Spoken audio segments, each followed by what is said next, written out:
Magandang araw guys and girls. Ito na pala ang update sa pinapagawa naming bahay. Ika nga nang kasama ng tatay ko na gumagawa ng bahay na ito. Kural daw ng baboy yung bahay namin guys and girls. Kaya mababa lang man ba ito?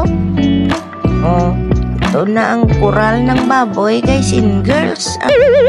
Oh, may bintana na, may dingding pa. Ayan pa guys and girls. May pinto pa ang kural ng baboy. Oh, diba?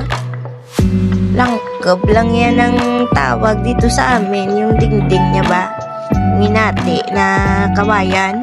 Langkob. Ayan guys and girls. May 2 kwarto ang bahay ng baboy.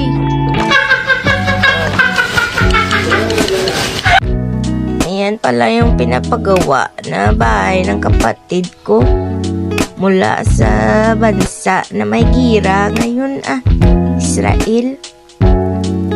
O ayan po ang kabuuan ng bahay. Guys and girls, huwag nyo na lang pong anuhin yung mga kalat na yun kaya hindi pa yan tapos. Yung tatay ko pa iga-iga lang nakatapos lang niya magtrabaho guys and girls.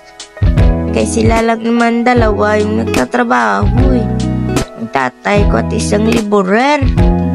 O ayan guys and girls, ang dirty kitchen na dirty kaya guys and girls.